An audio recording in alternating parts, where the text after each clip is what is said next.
একটা সময় ছিল ভারতীয় ফুটবল টিমে 11 জন 12 জন ইন্ডিয়ান প্লেয়ার, ইন্ডিয়ান টিমে বাঙালি ফুটবলার থাকতো। আর এখন এগিয়ে বাংলা বললেও ভারতীয় ফুটবল টিমে 1 থেকে 2 জন বাঙালিকে খুঁজে পাওয়া যায় না। সেই সময় ভারতের সব থেকে বড় ফুটবল টুর্নামেন্ট, বাংলামি টুর্নামেন্ট ISL কে দাপিয়ে বাড়ালো প্রতীক মন্ডলকে আপনাদের হাতে তুলে দিয়েছি।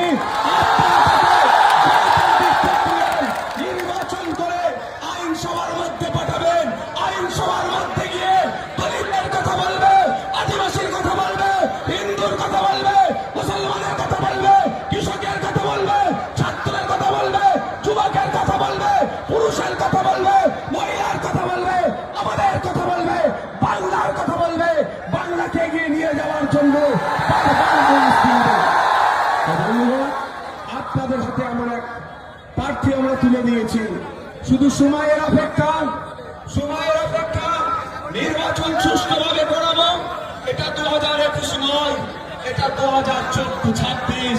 আমরাও দাঁতে দাঁত চেপে লড়াই করবো, মানুষের জন্য কথা বলবো, সমাজের জন্য কথা বলবো, ভোট চুরি আটকাবো, এটা বিশ্বাস আমাদের। আমরা যদি ভোট চুরিটা আটকাতে পারি, অন্য কোন সিম্বল মিনাখা থেকে যেতে বিধানসভায় যাবে না।